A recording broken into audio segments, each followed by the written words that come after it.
Hey gang, it's Bryan from FXBilliards. I'm going to show you the basics of how to run 9-ball racks, but more importantly, how to develop the skills necessary to run 9-ball racks. If you are one of these people that grew up being told, oh, well, we don't play safeties around here, we go for the shot. Usually guys in bars and they're playing 8-ball. We go for the shot. I love those guys. They don't play safe and they always go for the shot. That usually is a good sign of a not so great player, by the way, because great players know that safeties are just as important in every pool game as a break is. So if you think you're not going to play safeties and playing 9-ball, stop the video right now because you will never be a good 9-ball player. In most 9-ball events, we're going to be breaking from here. Just a quick point. When you see pros breaking from this area, it is because they have to because of rules in that event that they're in. I'm not going to get into why they have to break in here, which is we call the box. But you should basically know this rack is very predictable, and in order to keep it from being too predictable and the game being too easy for professionals, they are forced to break within the box. You don't have that restriction 90% of the time you're playing, especially if you're a league player. So you want to break from over here. People ask me all the time, how far are you from the rail? My break and your break are going to differ. But I will tell you where I'm starting, what I'm thinking, and how I'm shooting on all of these shots, but certain things are going to be different for you than they're different for me. And some of you who are low intermediate players overall, your strategies are going to be a little bit different than those of you who are mid-level players or upper-level players. The reason I'm here is because I'm going to hit this rack right here. If this was 12 o'clock, so you're looking at the clock from where you are, and this was 1 o'clock, I'm hitting this rack at about 2 o'clock on that clock. So if the 1 ball was a clock, 12 o'clock was up here, 1 o'clock is over there to you, that's where I'm hitting the ball. The reason I am is because the 1 is going to head towards this side pocket and the 8 is going to head towards that corner pocket, giving me a chance, 2 chances, to make balls on the break.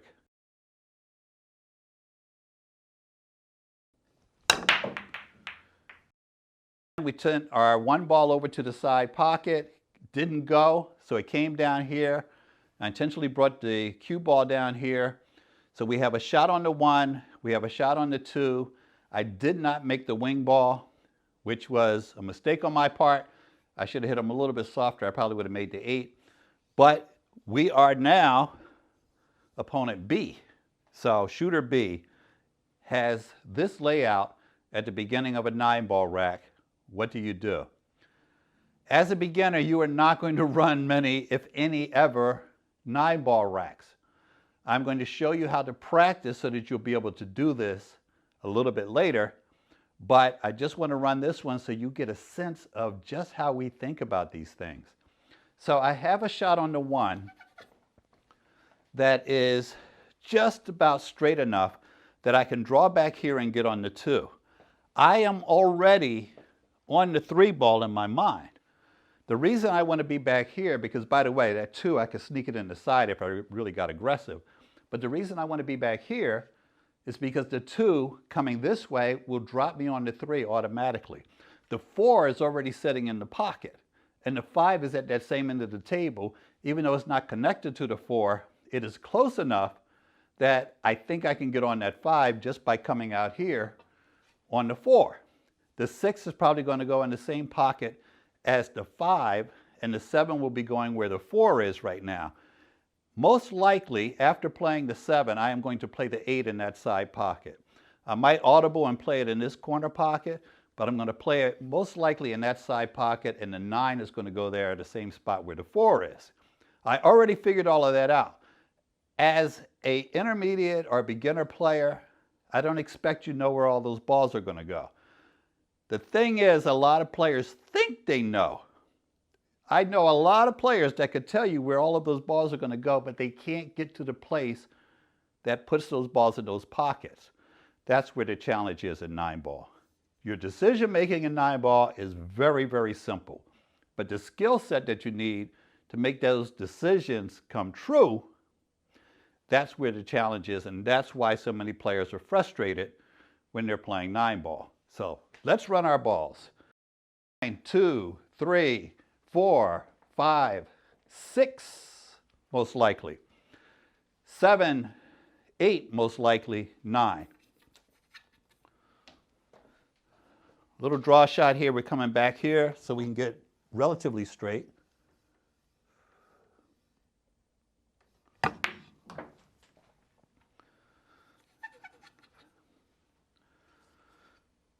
We just want to stay on the 3 here.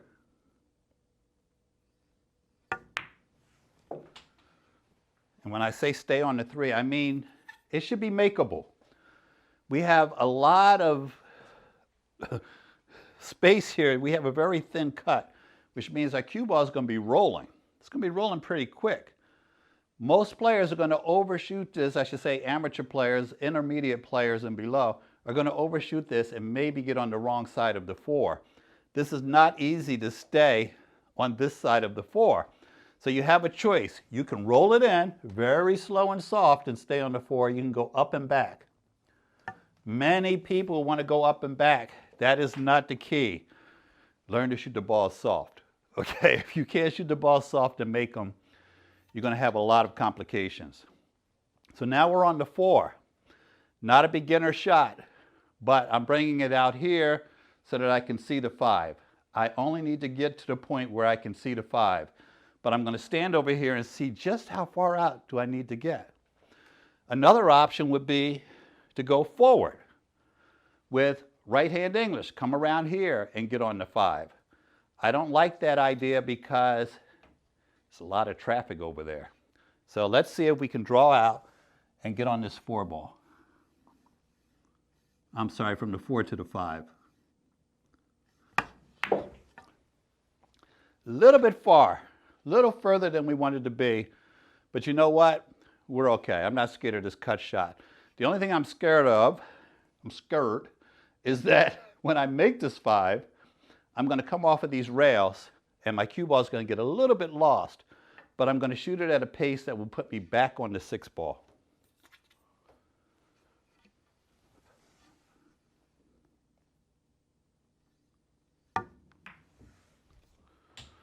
So just enough to scratch in this pocket.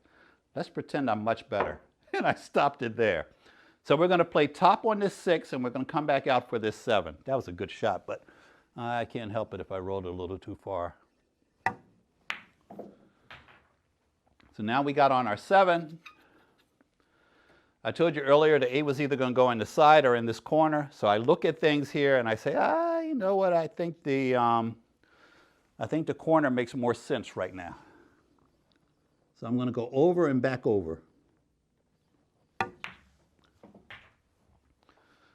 Now, most of you would be a lot better trying to get down here on this 8 ball simply because you would have a better chance of getting on the 9. I've got a decent draw shot, so if I decide to take this angle and draw the cue ball back here to get on the 9, then that's what I'm going to do. Most of you are not going to be able to pull this off, but it's okay. You'll get there one day, I promise.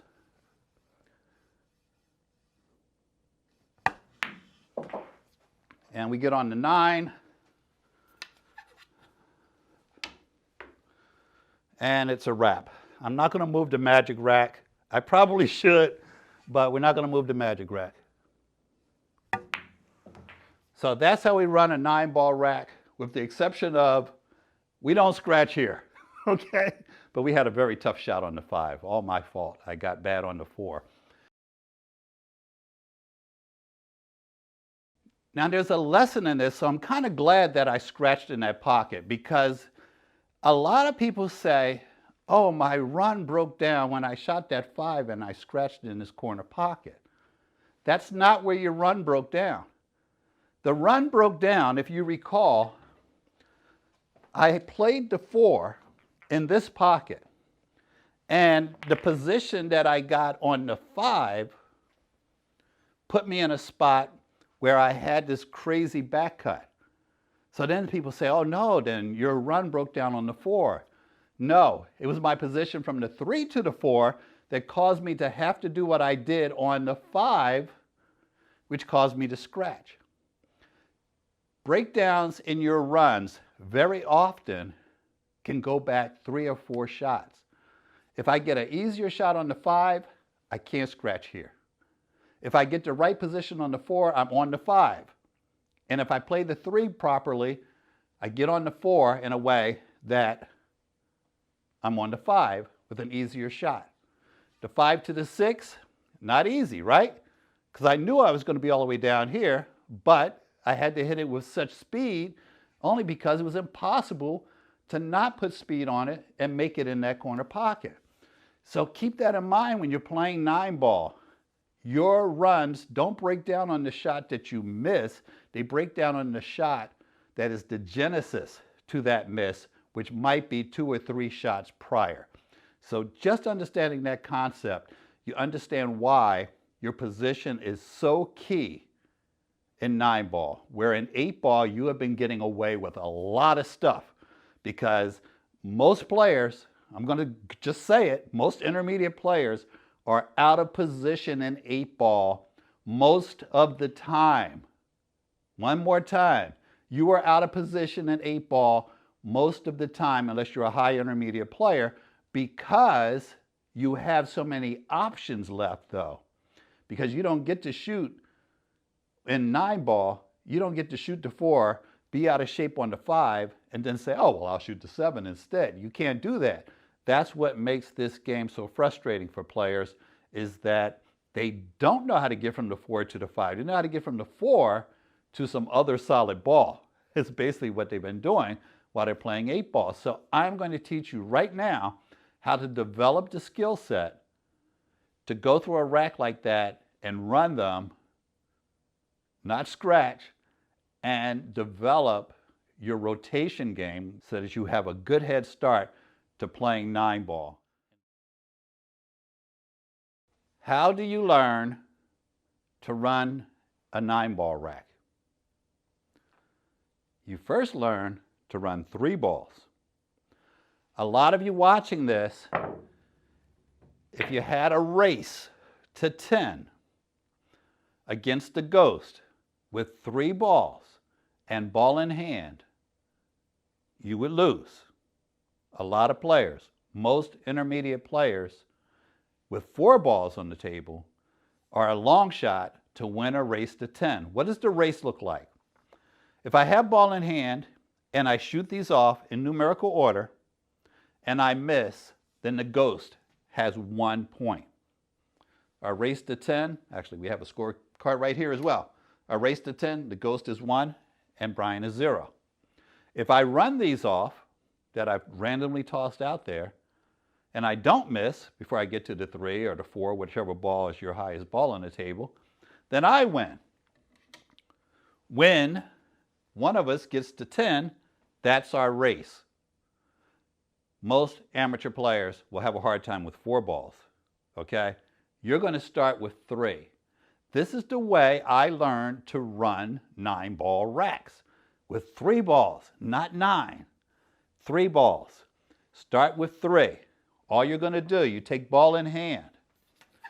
You shoot the first ball off. Okay, I'm not going to take ball in hand. I'm just going to shoot it in. But take ball in hand. Then you shoot the 2 ball.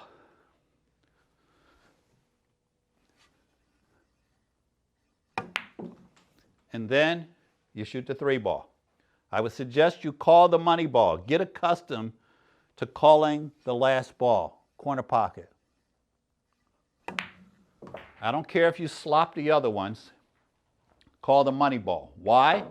Because in 9-ball, you can slop a shot. Now, a lot of people that don't know much, but think they know a lot, will say, I don't like 9-ball because you can slop the balls in. Those of you that don't know what slop means, it means you can get lucky and put the 3 ball in when you're not trying to get the 3-ball in and you're still shooting, even on the highest levels, even on the pro level. If you see players slopping balls left and right, then you're playing bangers. You're playing people that are just slamming the balls, because a lot of balls aren't made by mistake in real 9-ball matches. If somebody's making balls and not calling the pocket, they're just slamming the balls. That means that if they're making that many, that means that the ball is traveling quite a distance after they shoot it. And if somebody makes a ball on slop on a regular basis and you're not beating them, they're not the problem. Okay, anybody that's lucking balls in, unless they're clearly the lottery winner of pool, you should be beating that person. So stop saying, I'm not going to play 9-ball because of slop. Slop is the thing I'm looking for. The guy that's making, if I walked in a pool hall and there was a guy hitting the ball so hard that he's slopping 2 or 3 balls every few minutes or every couple hours even, I want to play that guy, because he is hitting the balls too hard, has no ability to put them in the pocket, obviously, because he's putting them in the wrong pockets. You want to play that person. Or you're no higher level than that person, and you should be complaining about their luck. And you're going to get lucky sometimes. You have to understand that you're going to get lucky sometime. Yes, the better player is going to have less slop simply because they're not going to be overhitting the balls and they're not going to get lucky as often. But you can also make your own luck. So what's next? You won your race to 10 with 3 balls. So now you throw 4 balls out. Randomly. If all of those balls started out clustered up, or they all parked themselves in front of the pockets and you had 4 pocket hangers, you still take your ball in hand and work the rack. I don't care how easy or difficult it looks. The reason you want to do this, first off, a lot of people think, oh, well, the 1 and the 2 are pocket hangers. That's too easy. No, it's not too easy, because I see a lot of people not get shape from pocket hangers. I see a lot of people miss pocket hangers. I see a lot of people scratch on pocket hangers. Put in your time, regardless of what the balls do. You're going to have some racks that are impossible to run, and you're going to have some that are easy to run, but you need to make sure it's random. So you won your race with 4 balls. Now with 3 balls. Now you're going to run with 4. We're going to just roll a little forward for the 2 after making the 1. The 3 is going to go there. The 4 is obviously going to go here. It's that simple, guys. Don't do more than you need to do. We're just going to roll this in. We're on the 2 ball, automatically on the 3. Don't do more than necessary. We have an angle on this 3. I'm going to put a little bit of draw on this so we can pull behind the 4, just like that. And we roll this 4 ball in. So this was an introductory video, but as I said, we're going to put together an entire masterclass of these videos for you and take you through every aspect of playing 9-ball. And if you're a subscriber to FXB TV, you will see it in the full package form. You'll see it early, and you'll see it as part of your plan. If you're watching on YouTube and you aren't a subscriber to FXB TV, I can't tell you exactly when you'll see it. It might be spread out over the course of a year. But in the meantime, how are you not subscribing to FXB TV? Some people are ahead of you. Anyway, have a great day. Thanks for watching. If you're watching on YouTube, don't forget to subscribe. That is very important. And I'll talk to you soon.